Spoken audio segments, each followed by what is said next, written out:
একাদশী সংযমের জন্য নিরামিষ রান্না করলাম ভেজ ডাল সাথে আলু ভাজি। নমস্কার, কেমন আছেন সবাই? আশা করি সবাই অনেক ভালো আছেন। আগামীকাল একাদশী সংযম, তাই আজ নিরামিষ রান্না করব। প্রথমে এখানে ফুলকপি, গাজর, সিম কেটে নিয়েছি, তার সাথে কিছুটা দুধ বের করে নিয়েছি। এখন কিছুটা মুগ ডাল ভেজে নেব। আজকে এই প্রথম ভেজ ডালটা রান্না করব। প্রতি একাদশী সংযমের আগের দিন নিরামিষ রান্না করি, আর নিরামিষের আগের দিন দেখা যায় এই মুগ ডালটা সব সময়ের জন্যই থাকে। কিন্তু এই মুগ ডালটা খেতে খেতে আর ভালোই লাগে না, তাই আজ ভাবলাম এই মুগ ডাল দিয়ে কি রান্না করা যায়। অনেক চিন্তা ভাবনা করেছি, ইউটিউবে অনেক সার্চ দিয়ে অনেক রকমের ভিডিও দেখেছি।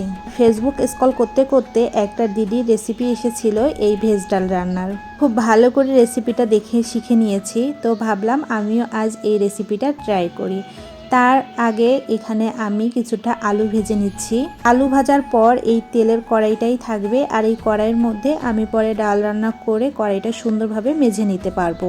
তাই আমি সুন্দর করে এই আলু ভাজিটা ভেজে নিয়েছি। আলু ভাজিতে শুধু কাঁচামরিচ দিয়েই কিন্তু ভেজে নিয়েছি, যেহেতু নিরামিষ। ডালটা ভেজে আমি প্রেসারে বসিয়ে দিয়েছিলাম। প্রেসারের ডাল সিদ্ধটা অনেক সুন্দর হয়, তাই জন্যই প্রেসারে বসিয়ে দিয়েছি। এদিকে আমার সময়টাও কিন্তু অনেকটা বেঁচেছে। এখন রেসিপিটা রান্নার পালা।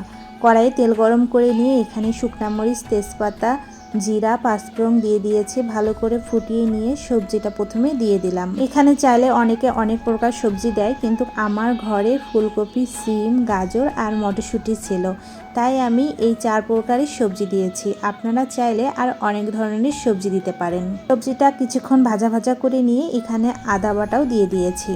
আদাটা দিয়ে ভালো করে সবজিটা ভেজে নিয়ে তারপর এখানে কিছুটা টমেটো কুচি দিলাম। টমেটো কুচি দিয়ে আর একটু সবজিটা ভালো করে ভেজে নিয়ে ডালটা দিয়ে দিলাম। আমি তো এই রেসিপিটা আজ প্রথম রান্না করতেছি, জানি না কী রকম হবে। আপনারা যদি এর আগে এইরকম রেসিপি করে থাকেন বা আপনারা যদি খেয়ে থাকেন, তাহলে অবশ্যই সেটা কমেন্ট করে জানাবেন। ডালটার বলক আসাতে আমি এখানে গরম মশলার বা সামান্য পরিমাণে চিনিও দিয়েছিলাম। চাইলে এখানে ঘিও দেওয়া যায়, কিন্তু আসলে আমরা দুজনেই ঘি খেতে পারি না, তাই আর ভেজ ডালে ঘি দেই। সবাইকেই দেখি নিরামিষ রেসিপিগুলোতে ঘি ব্যবহার করে, কিন্তু দুঃখের বিষয়ে আমরা ঘি খেতে পারি না।